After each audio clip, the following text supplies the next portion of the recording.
Hello everyone, welcome to our channel Stroke Neurology by Dr. P.N. Renjen. I am Dr. Pushpendranath Renjen. I'm a senior consultant in neurology and specialize in cerebral stroke from Delhi's Indraprastha Apollo Hospitals, New Delhi. In this video, let's discuss about pediatric stroke. When we talk about pediatric stroke, we are talking about stroke in children. It is very important for all of us to understand that a pediatric stroke differs from an adult stroke. The approach to a patient of a pediatric stroke is different to an approach to a patient of an adult stroke. What is a stroke?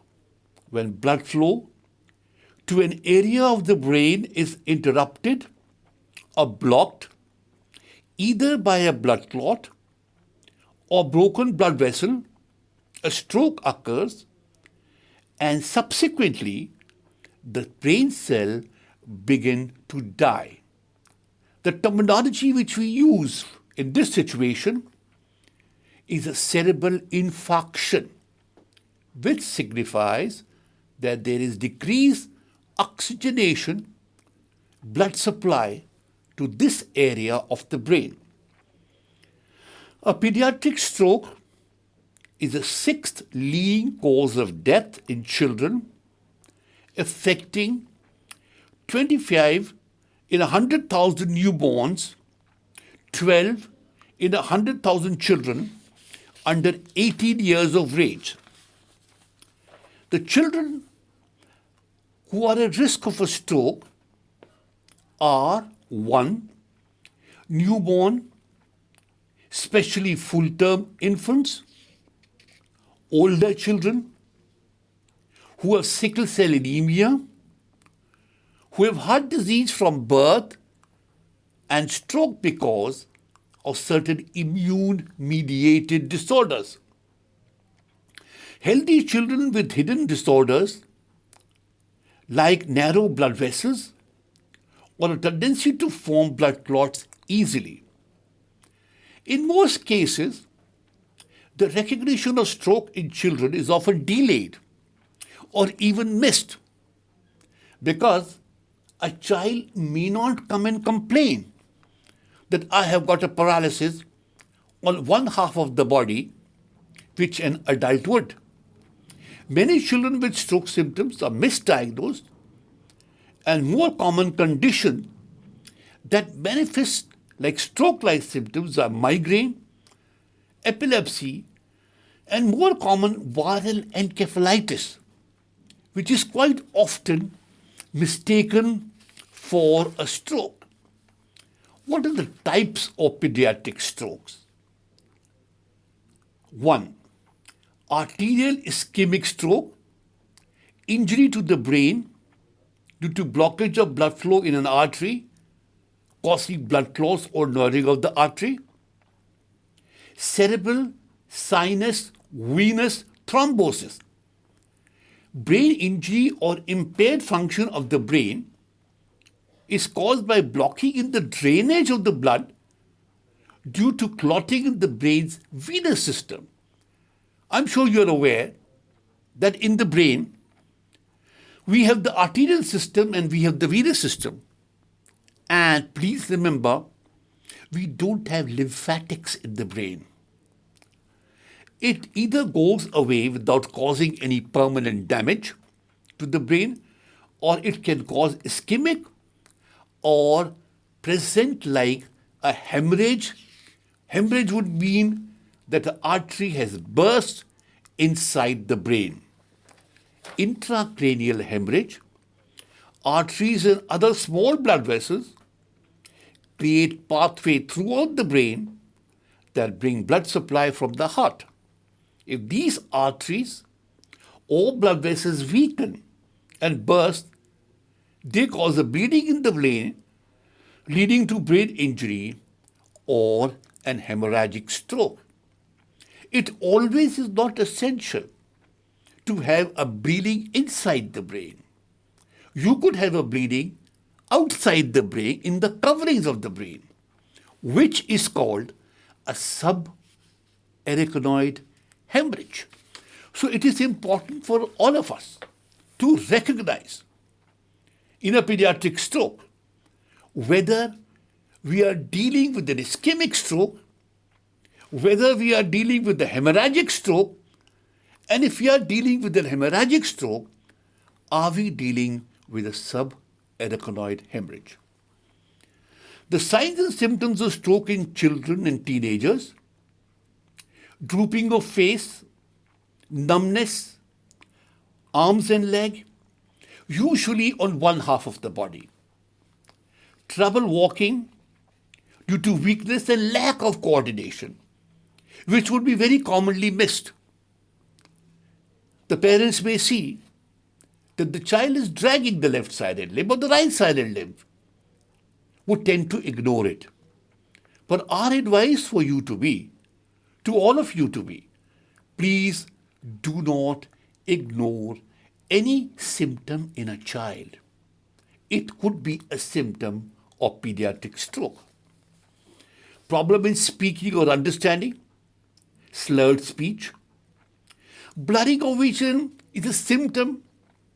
Elder children may, but a younger child may not complain of that. I think one which you should watch out is frequent seizures, especially if you have to take one half of the body, followed by paralysis. A mix of increasingly worsening headaches, drowsiness, repeated vomiting, lasting days without relief, has to be immediately taken treatment for. A child complaining of headache, he may not complain of a headache. He must be complaining of restlessness. He must be complaining of vomiting. He must be complaining of excessive drowsiness. All these symptoms could be symptoms of a pediatric stroke for which you would require immediate neurological help. The signs of symptoms of stroke in the newborn and infants is still going to be a bigger challenge. When stroke affects a newborn, symptoms may appear within 4 to 6 months of age, again in the form of decreased movements of one side of the body, seizures, extreme drowsiness.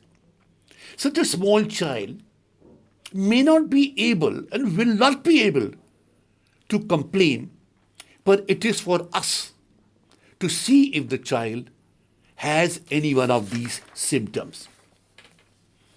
The pediatric stroke treatment in the early stages of a stroke, the main objective is to supporting blood flow to the brain. Treatment may be a combination of the following. 1. Medical therapy. Children are given blood thinners, especially vitamins, to dissolve clots.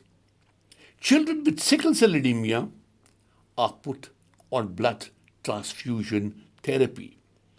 If the stroke is causing seizure, the child may need antiepileptics as well to control the seizures. If the child has a condition of abnormal blood connections in the brain between the arteries and the brain, either the artery has burst, which causes a balloon-like dilatation of the artery, which is called an aneurysm, or there is a connection between the arteries and a vein, which is called an arteriovenous malformation. AVMs are more common in children than aneurysms. In some situations, a catheter can be used to remove large clots in blood vessels to help restore essential blood supply to the brain. These interventional neuroradiology procedures are done with a catheter that is inserted into the blood vessel in the arm or leg and guided to the blood vessels in the brain. A surgical procedure may be appropriate for certain types of stroke and certain cerebrovascular disorders. The type of surgery needed depends upon the cause of stroke. Surgery for atriovenous malformations is a very rewarding surgery in children because these children usually present with seizures and paralysis of one half of the body. A surgery may be required if the patient has a large infarction in the brain. He may require surgery which is called a decompressive cranectomy. Some of these surgeries for stroke include the closure of blood vessel, removal of abnormal areas of the brain, and rerouting blood vessel to help supply blood supply to the injured area. Very importantly, how is the recovery in a pediatric stroke? Again, please remember, there is a difference between recovery in an adult stroke and in a pediatric stroke. Once the child is stabilized, the medical team will work out on the ongoing plans to assess the child's recovery. The recovery can cause a seizure disorder, a stroke can cause a seizure disorder, or have an impact on the child's thinking process. A child's brain has a better chance of recovering from a stroke rather than the adult.